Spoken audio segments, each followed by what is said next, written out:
નમસ્કાર. વેકેશન ખુલી રહ્યું છે. ફરીથી સ્કૂલ ખુલવાનો સમય આવી ગયો. પ્યારા બાળ મિત્રો અને વાલીઓ, હું જીનલ કુંપાવત સુરજપુરા પ્રાથમિક શાળામાં આજે એક એવા વિષય પર વાત કરવા જઈ રહી છું કે જે માત્ર ભવિષ્યની નહીં પણ જીવન બદલવાની તાકાત રાખે છે, અને એ છે શિક્ષણ. શિક્ષણ એ સૌથી શક્તિશાળી હથિયાર છે જેનો ઉપયોગ તમે દુનિયા બદલવા માટે કરી શકો છો. શિક્ષણ એ માત્ર પુસ્તક સુધી સીમિત નથી, એ સંસ્કાર છે, એ વ્યક્તિત્વ છે અને આપણા બાળકનું પહેલું પગથિયું છે.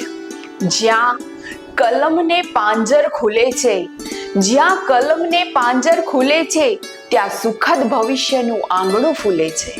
વિદ્યાર્થીઓ, તમારા માતા પિતા તમારા ભવિષ્ય માટે મહેનત કરે છે.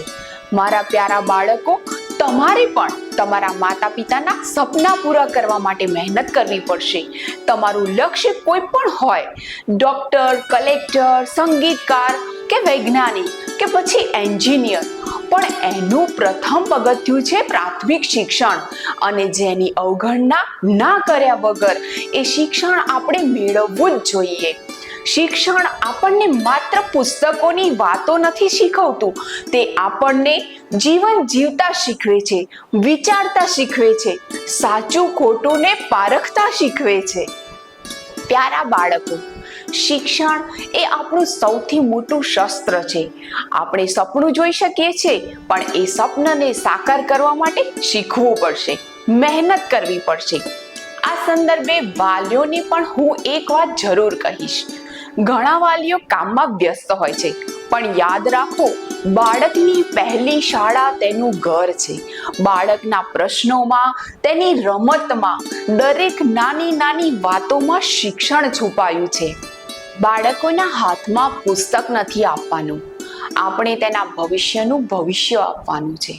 વાલીશ્રીઓએ પછી ભલે ને તે હોમવર્કમાં મદદ કરવાનું હોય, શાળામાં તેમના દિવસ વિશે વાત કરવાનું હોય, અથવા તો તેમની રુચિઓને પ્રોત્સાહિત કરવાનું હોય, તમે તેમને બતાવી રહ્યા છો કે શીખવું મહત્વપૂર્ણ છે અને તમે તેમના સપનાઓની કાળજી લો છો. નાના પ્રયાસો, જેમ કે તેઓ આજે શું શીખ્યા તે વિશે પૂછવું અથવા તો સાથે વાંચવું, આ પણ મોટો ફરક લાવી શકે છે. આજે તમારો ટેકો તેમના આવતીકાલનો પાયો બનાવે છે. ચાલો આપણે આજે પ્રતિજ્ઞા કરીએ કે કોઈ પણ બાળક શિક્ષણથી વંચિત ના રહે. દરેક બાળકની અંદર સુષુપ્ત શક્તિઓ છુપાયેલી છે અને આપણે એને ઝગમગાવવાનું કામ કરીએ. બાળકોને માત્ર ભણવાનું શીખવીએ નહીં, પરંતુ જીવન જીવવાનું શીખવીએ.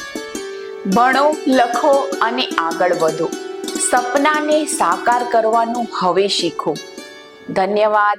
ભારત માતા કી જય.